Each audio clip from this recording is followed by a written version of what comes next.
I was in high school at the time. It was a Sunday evening. My church friends and I went to have dinner. We were supposed to meet our parents at church. All the adults had gone to some conference and were to return later that evening. Before I go on, I need to explain the church building. It had a front entrance, a side entrance, and a back entrance. The parking lot was by the back entrance.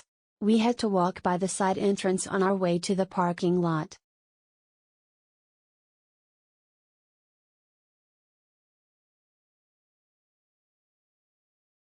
When we got to church, we tried to open the front door but it was locked. The church was rarely locked, but it made sense since it was empty. All the adults were gone. So we decided to go to my friend's car by the back.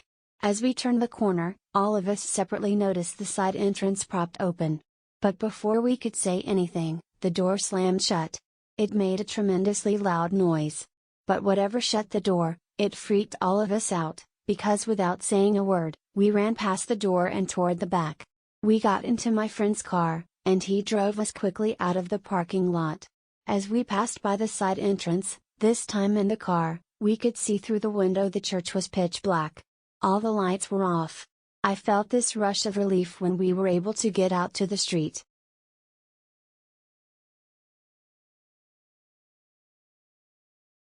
Afterward, we tried to figure out what each of us saw. All of us agreed that it was someone small in stature. I thought it was an older woman. Some of my other friends swore it was a child. Nevertheless, the door had closed so strongly, that whoever it was, had to have pulled it with immense force. We returned to the church a few hours later and waited across the street for our parents to return. We saw the bus pull into the church, and one of the pastors came out. We ran over to him. He unlocked the front entrance, and we all walked in together to an empty and dark church. We swore not to tell anyone this story, because we couldn't figure out what had happened. Also, we didn't want people in our church to think we were crazy.